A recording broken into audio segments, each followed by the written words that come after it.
Bonjour à tous. Donc, je tiens d'abord à remercier tous les organisateurs pour m'avoir invité à vous présenter ce programme, ce grand programme, comme l'a dit Eric, qui vise à étudier les impacts à long terme du changement climatique et les adaptations possibles pour la filière vitivinicole française. Alors, pour porter ce programme, nous sommes deux qui ont deux personnes ayant des objets de recherche très différents, puisque mon collègue à Montpellier, qui est Jean-Marc Touzard, est un économiste de l'innovation, et moi-même, à Bordeaux, je travaille plutôt, mon objet de recherche, c'est la vigne et le matériel végétal, et plus particulièrement le porte-greffe. Donc on a souhaité faire porter ce projet par ces deux types de compétences, et également par des personnes appartenant à des bassins de production différents. Donc, ce qu'il faut retenir, c'est que selon le président du groupe international des experts du climat, les preuves scientifiques qui attestent du changement climatique s'accumulent année après année, et il reste peu d'incertitudes, si ce n'est sur les conséquences. Alors, on constate que les 30 dernières années sont les plus chaudes depuis 1400 ans, et aussi que que l'homme a joué un grand rôle sur ces modifications du climat. Donc, c'est des éléments indéniables qu'il faut prendre en compte. Alors là, voilà. Je vais y arriver. Ah, il y a un problème. Voilà. Alors, par rapport à... C'est ce qui s'est passé jusqu'à présent. Et les simulations pour le prochain siècle, donc jusqu'à la fin du XXIe siècle, des nouvelles simulations viennent d'être produites il y a quelques mois, puisque c'était en septembre 2013 que ce nouveau rapport a été édité, le nouveau rapport du GIEC. On prévoit des augmentations de température variant de 1,5 à 2 degrés pour la température moyenne de surface du globe d'ici 2050, en fonction de scénarios de l'émission des gaz à effet de serre. Et cette augmentation de température pourrait aller jusqu'à plus de 5 degrés jusqu'à la fin du XXIe siècle. Donc c'est un élément très important à prendre en considération. Ça, c'est l'effet sur la température moyenne. Ce qui semble presque sûr, c'est qu'il y aura une augmentation de la variabilité du climat, variabilité bien sûr à l'échelle géographique, à l'échelle du globe, mais variabilité entre les années et variabilité au sein d'une même année. Un autre élément, le troisième élément aussi qui est déterminant, c'est certainement l'augmentation de l'occurrence d'événements extrêmes, tels que les tempêtes, les gels et les sécheresses. Alors, si on parle de sécheresse, même si sur la pluviométrie, il y a de très fortes incertitudes en ce qui concerne les prévisions, l'augmentation de la température va conduire à une augmentation du pouvoir évaporatif de l'air, et donc les risques de sécheresse vont aller en augmentant, comme le montre ce travail de simulation qui a été réalisé par Météo France. Et vous avez ici des cartes de la France. Là, je ne suis pas très bonne à ça. Des cartes de la France qui vont pour différents mois de l'année et qui prévoit un indice de sécheresse de 1990 à 2080. Et on note bien sur ces simulations du climat futur que le risque de sécheresse augmenterait très fort, surtout sur la façade atlantique, au cours du XXIe siècle. Donc, c'est un fait que l'INRA prend en compte. Hop là, ça marche pas du tout mon truc. Et donc, il faut considérer que seule l'atténuation, c'est-à-dire le travail sur la réduction de l'émission des gaz à effet de serre ne sera pas suffisant, et qu'il faudra s'adapter à ces changements climatiques. Par ailleurs, c'est pas la peine que j'insiste là-dessus, mais vous êtes tous conscients que l'agriculture étant l'un des secteurs économiques et d'activité humaine qui dépend le plus du climat, ça va être le secteur sur lequel il faut faire le plus d'efforts. Et l'INRA considérait qu'il y avait la recherche avait un rôle central à mener. C'est pour ça qu'elle a incité ces chercheurs à se structurer pour travailler sur ces questions. Alors, dans ce cadre-là, nous avons considéré que la filière vitivinicole était particulièrement importante à considérer, puisqu'elle a une importance économique et culturelle dont je n'ai pas besoin de vous convaincre. Mais c'est également une culture et une filière qui est très liée, notamment en France, à l'espace géographique et au climat. Et donc, tout le processus d'innovation et d'adaptation qu'il va falloir mettre en œuvre va dépendre aussi de ce lien très étroit entre la filière, le climat et l'espace géographique. Par ailleurs, c'est une plante pérenne, donc il va falloir penser à des stratégies d'adaptation à court terme, mais aussi à long terme. Et finalement, l'ensemble des pratiques de culture de la vigne et d'élaboration du vin sont extrêmement codifiées, extrêmement réglementées, et ça c'est un élément supplémentaire qui va conditionner le processus d'adaptation. Ce qui fait que, au-delà de l'intérêt majeur en termes humains, en termes économiques, ça a également un intérêt scientifique que de prendre la filière vitivinicole comme un exemple pour étudier l'impact du changement climatique et les adaptations possibles. Il y a un fort dispositif de recherche en France qui s'intéresse à ça, mais ce qu'on s'est aperçu, c'était qu'il était assez peu coordonné au niveau national, et c'est l'un des objectifs de notre programme La Cave. Mais avant de vous détailler ce programme, je vais revenir sur quelques impacts qu'on connaît déjà ou qu'on peut déjà envisager sur la vigne. Alors ce qu'on sait déjà, c'est qu'en raison de l'augmentation de la température, on peut prévoir une augmentation de la phénologie qui irait jusqu'à 30 à 40 jours d'ici 2100. Alors un programme, si j'y arrive là, voilà. Il y a eu un décalage, voilà. Un programme qui avait été réalisé dans le passé, qui s'appelait Climator, qui visait à évaluer les impacts à long terme du changement climatique, a déjà permis de produire des résultats.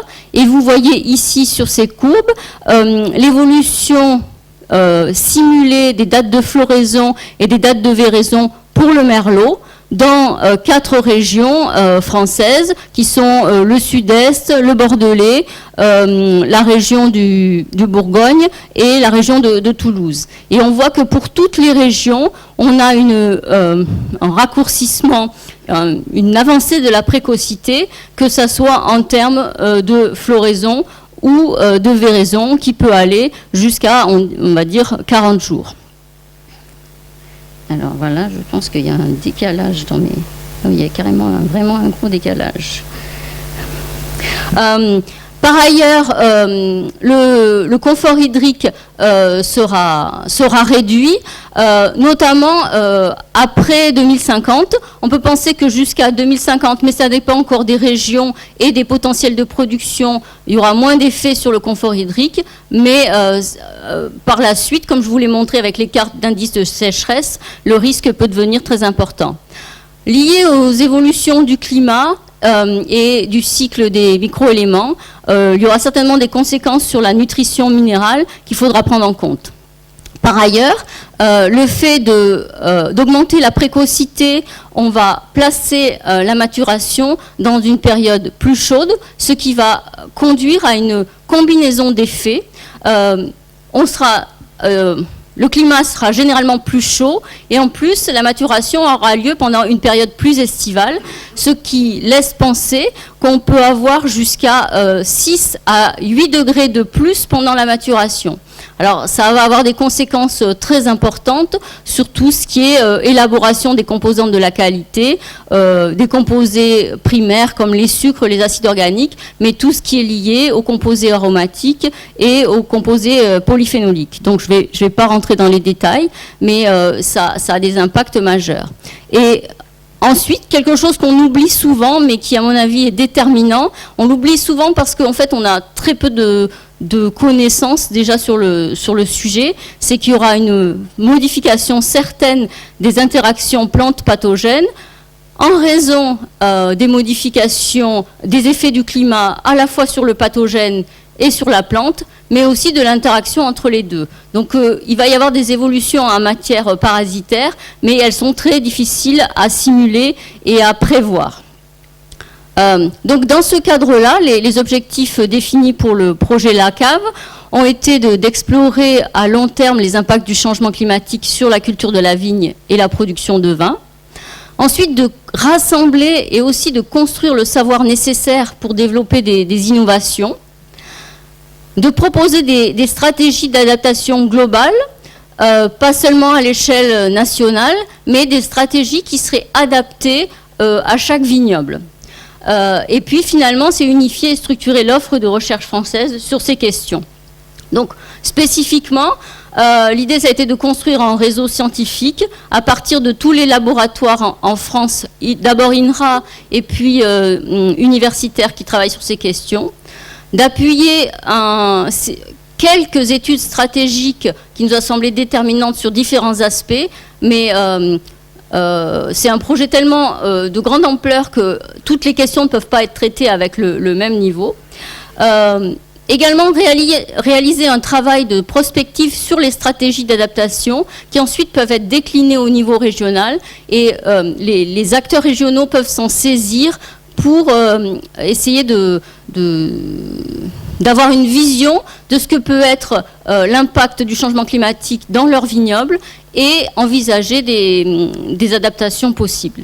Et donc ça va dans la dynamique de partager le savoir qu'on va rassembler avec tous les acteurs de la filière, et ce qu'on fait aujourd'hui, ça en fait partie. Donc, il y a 23 laboratoires qui sont concernés, donc 21 laboratoires INRA, et puis des laboratoires de l'université, qui rassemblent en tout à peu près une centaine de chercheurs. Et les disciplines concernées, c'est vraiment un projet pluridisciplinaire, puisqu'ils vont de la climatologie à la sociologie, en passant par l'économie, mais aussi la génétique, l'écophysiologie, l'agronomie et la pathologie. Et sans oublier l'œnologie, bien sûr, puisqu'on s'intéresse de manière importante aux produits finis. Alors en fait, on voit le système viticole comme un système.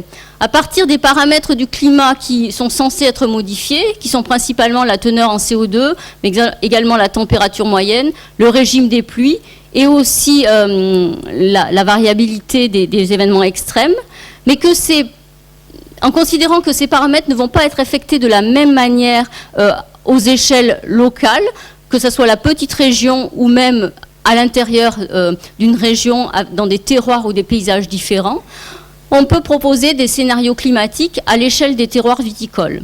Ensuite, l'idée, c'est d'étudier l'impact de ces scénarios climatiques sur le système biophysique de l'écosystème viticole. Alors il y aura des impacts sur d'autres éléments, comme par exemple les processus œnologiques ou également les conditions de travail, mais dans la vision qu'on en a, on a priorisé l'effet des paramètres du climat sur l'écosystème viticole.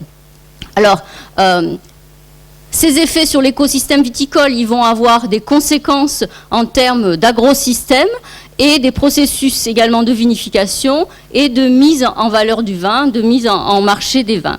Alors face à ces scénarios climatiques et d'impact sur le système biophysique, on a mis en face des stratégies d'adaptation qui vont combiner des innovations techniques, mais aussi des stratégies spatiales, qui peuvent impliquer ou non des changements organisationnels et institutionnels, également un changement des représentations et des connaissances autour du vin. Alors, ces stratégies, comme je le disais tout à l'heure, elles seront déclinées à l'échelle locale et on en mesurera les impacts économiques. Alors, ça va nous conduire à envisager tout un tas de leviers techniques qui peuvent être modifiés pour s'adapter au changement climatique, mais aussi des leviers en termes de migration spatiale à différentes échelles, qui peuvent être des migrations locales ou des migrations plus importantes, mais également, comme je le disais, des réponses en matière d'organisation, d'évolution des réglementations et des politiques publiques.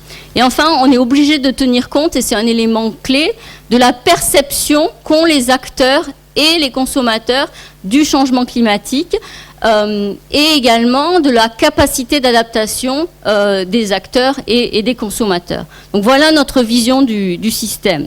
Alors, on a réalisé 7 groupes de travail, et je vais illustrer ces 7 groupes de travail par des exemples. Alors je tiens à dire que les exemples choisis ne sont pas des priorités, je les ai choisis comme ça, mais ils ne visent pas à transmettre notre vision de l'adaptation, c'est juste des exemples. Donc le premier groupe de travail vise à caractériser et à mesurer la perception du changement climatique. Alors, la caractérisation, on la veut dans ce cadre-là, on veut la faire à une échelle locale qui soit la plus en adéquation avec l'échelle à laquelle va se mettre en place l'adaptation. Alors, par exemple, alors si ça marche, mais je crois qu'il y a un décalage, oui, voilà. Donc,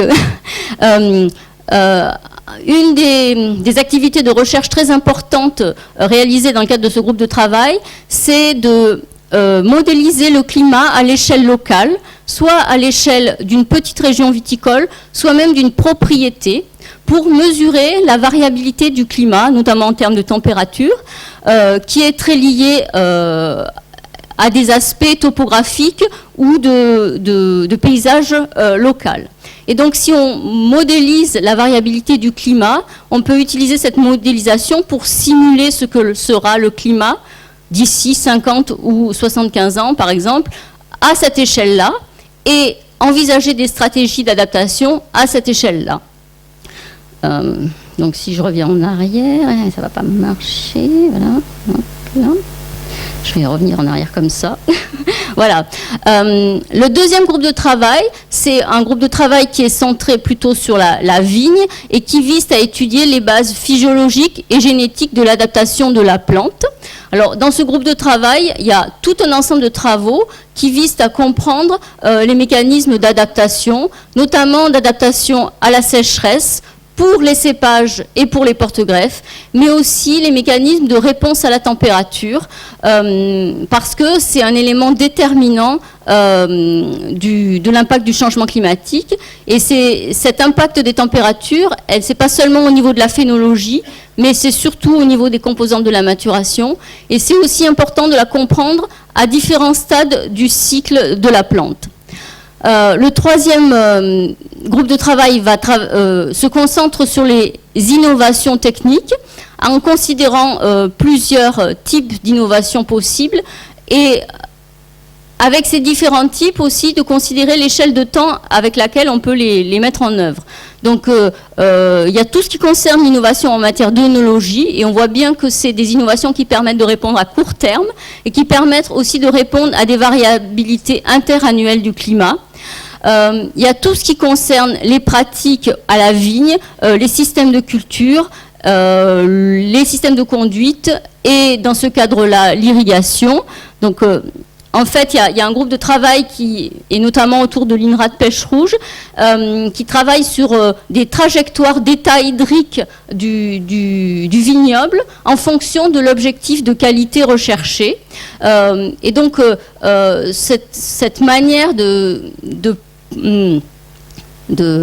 mettre au point des outils d'aide à la décision pour l'irrigation nous semble déterminant dans le cadre de ces études sur l'adaptation au changement climatique. Nous allons essayer d'ici la fin du programme, donc d'ici fin 2015, de rédiger un ouvrage un peu complet sur la question de l'irrigation qui ne tiendrait pas uniquement compte des aspects techniques, mais aussi des aspects environnementaux et des aspects socio-économiques à prendre en compte, comme la compétition autour de l'eau. Et le troisième élément d'innovation technique sur lequel nous travaillons, que je ne développerai pas, mais Thierry Dufour va en parler après, c'est tout ce qui concerne le matériel végétal.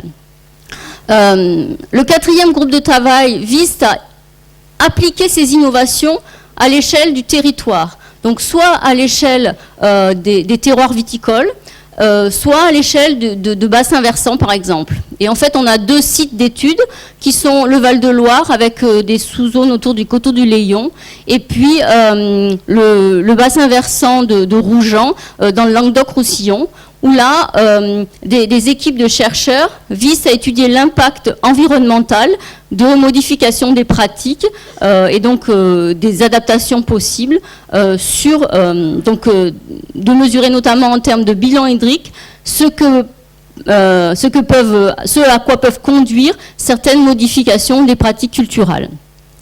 Il y a un volet très important dans le projet, c'est d'évaluer l'impact en termes socio-économiques. Donc on n'a pas voulu rester au niveau technique. Il y a tout un volet sur les impacts socio-économiques. Alors à l'échelle des producteurs, d'une part, mais on a voulu aussi intégrer la dimension consommateur. Et il y a un important travail de recherche qui est réalisé, qui vise à évaluer la capacité, pas la capacité, mais l'acceptation des consommateurs à payer pour des vins de type nouveau.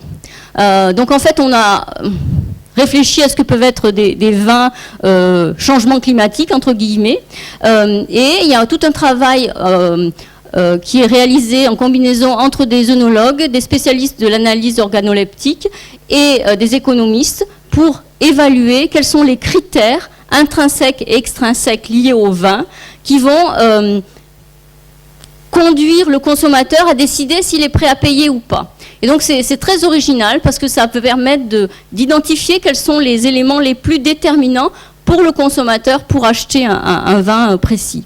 Donc je passe sans m'étendre sur le groupe de travail 6 qui vise à peut gérer toutes les données produites par le programme.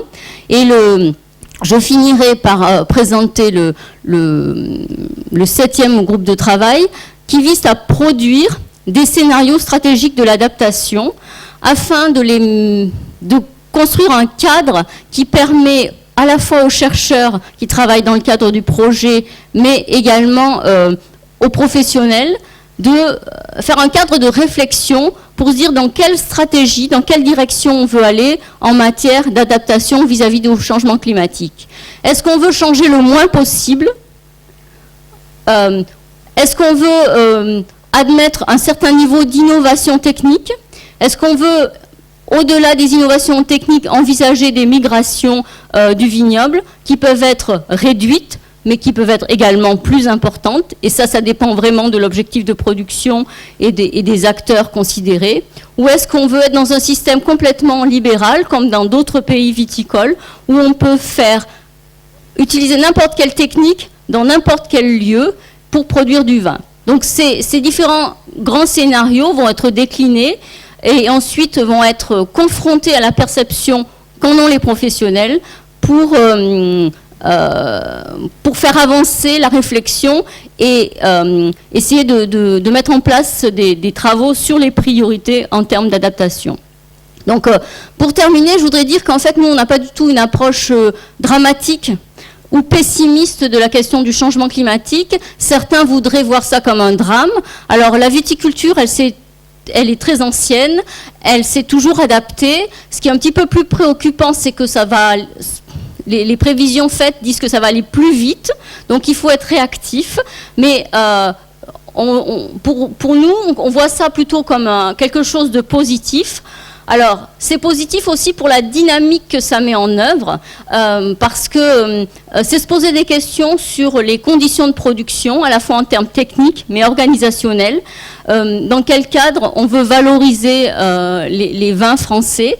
Et donc, toute cette dynamique de réflexion ne peut être que favorable à la santé économique de la filière. Donc c'est un peu cette vision-là que je voudrais transmettre. Donc c'est de l'optimisme et également notre volonté que ce travail de recherche il soit vraiment au service de la profession et des acteurs. Je vous remercie de votre attention.